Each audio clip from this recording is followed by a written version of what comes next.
Assalamualaikum warahmatullahi wabarakatuh. Eee, Sebelumnya yang terhormat kepada Ibu Verina Meliasanti, SSMPD, selaku dosen pengampu mata kuliah Kajian Proses Indonesia, yang telah mempersilahkan kami untuk mempresentasikan penelitian yang kami laksanakan, yaitu analisis nilai moral dalam cerpen Tenang, Pelan, dan Mengerikan karya Benny Anas. Next, Faisal. Ya, adapun di sini anggota kelompok kami, yang pertama ada Arga Yuspariko Fadilah, lalu selanjutnya ada Faisal Ahmad Muzaki, lalu ada saya sendiri Rahmat Farurozi, dan yang terakhir ada Rangga Kurnia Fatah. Baik, yang pertama ada pendahuluan. Next, Faisal. Ya. Dalam pendahuluan ada latar belakang. Latar belakang yang kami laksanakan di sini adalah cerpen. Cerpen merupakan sebuah karya sastra yang mengisahkan sebuah cerita fiksi yang isi di dalamnya ditampilkan secara pendek, jelas, dan ringkas.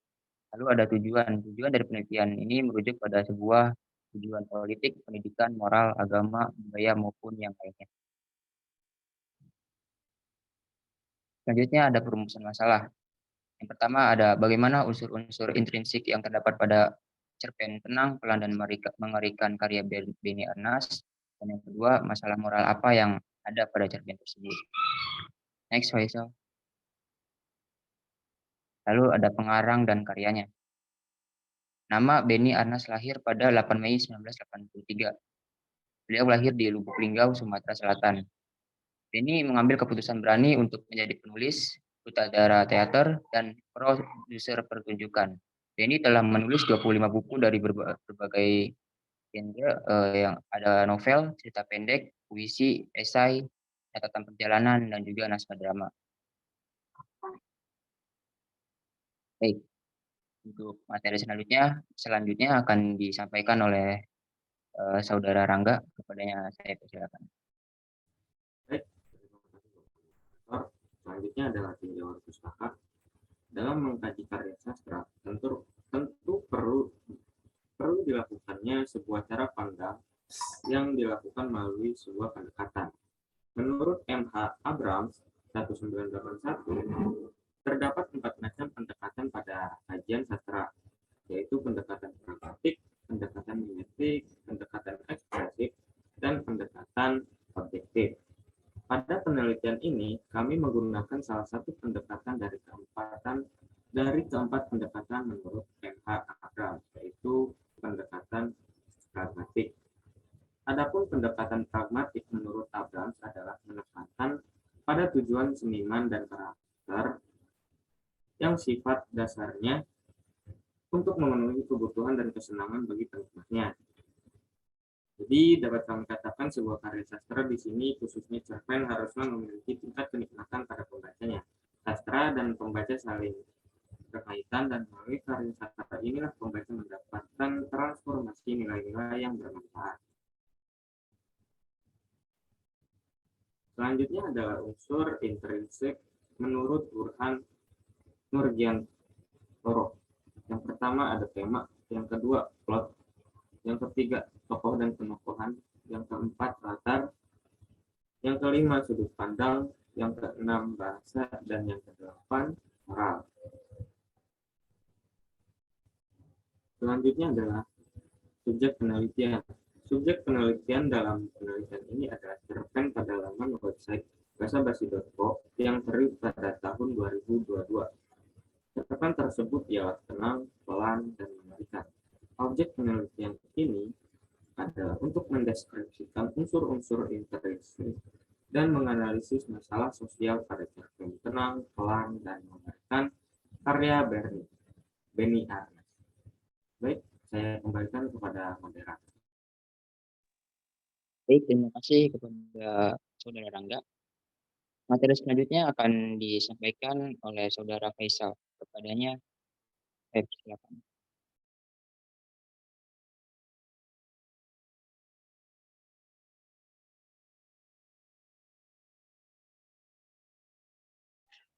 Baik, terima kasih. Selanjutnya ada Analisis unsur intrinsik yang pertama itu tema.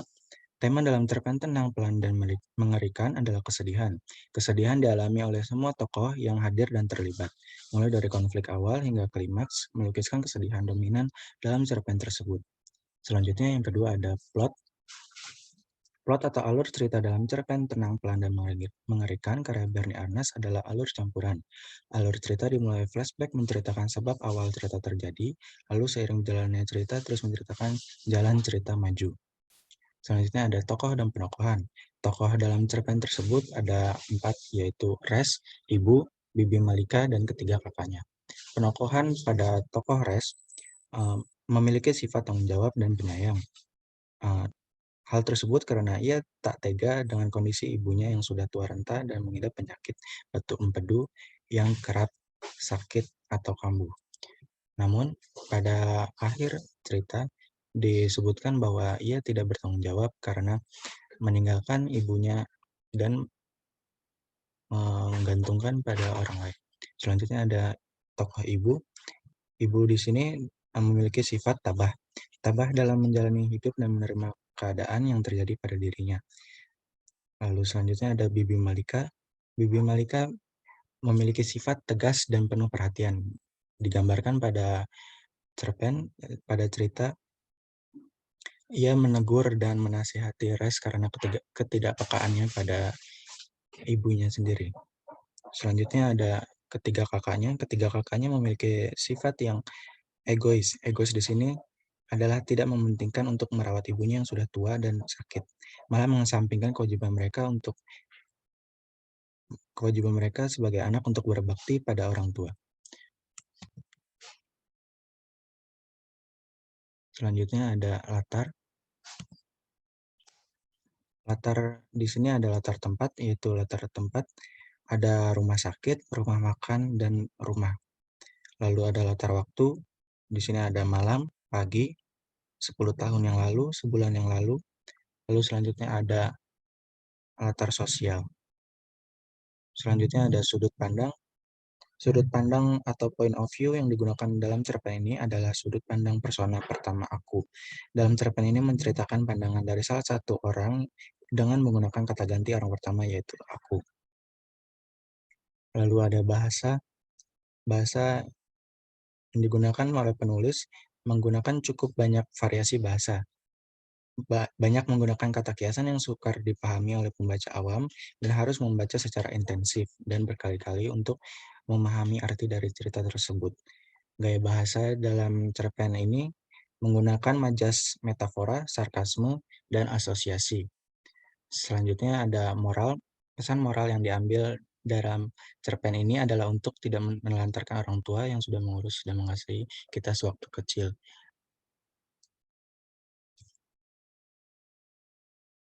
Selanjutnya saya kembalikan kepada moderator. Baik, terima kasih kepada Faisal. Selanjutnya akan disampaikan oleh Saudara Arga. Padanya saya persilakan. Baik, terima kasih moderator.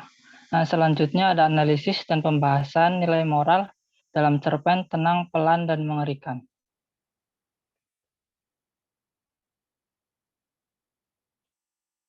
Yang pertama ada ketangguhan seorang ibu.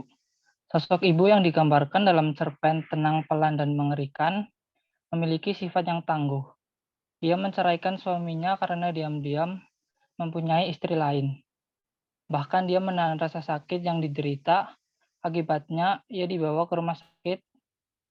Padahal sebelumnya ia sama sekali tak pernah terbujur di ranjang rumah sakit. Selanjutnya ada ketidakpekaan. Dalam cerpen Tenang, Pelan, dan Mengerikan ini, ketidakpekaan dilakukan oleh Res. Res tidak menyadari penyakit yang diderita ibunya dan mengakibatkan ia dibawa ke rumah sakit. Selanjutnya ada sibuk dengan urusan masing-masing. Dalam cerpen Tenang, Pelan, dan Mengerikan, Res dan ketiga kakaknya terlalu sibuk dengan urusan mereka, sampai lupa untuk merawat ibunya. Padahal ibunya sedang berada di usia yang butuh perhatian lebih. Tapi mereka malah seolah tak peduli dengan itu. Kemudian ada lepas dari tanggung jawab. Pada cerpen tenang, pelan, dan mengerikan ini, Res yang bersepakat untuk mengurus ibunya ternyata lepas dari tanggung jawabnya. Terlepas bahwa ia tidak peka dengan kondisi ibunya, Res yang sudah membawa ibunya ke rumah sakit justru tidak berada di sampingnya, malah melemparkan tugas kepada Bimalika. Selanjutnya, buah dari kelalaian. Cerpen tenang, pelan, dan mengerikan, pengarang mencoba menyampaikan akibat dari kelalaian Res yang sibuk dengan pekerjaannya sampai lupa dengan keadaan ibunya. Res mengalami kecelakaan yang merenggut nyawanya karena terburu-buru untuk datang ke rumah sakit. Sekian materi dari saya selanjutnya sampaikan kepada moderator. Baik, terima kasih kepada Saudara Arga yang telah menyampaikan materi. Selanjutnya yaitu adalah kesimpulan.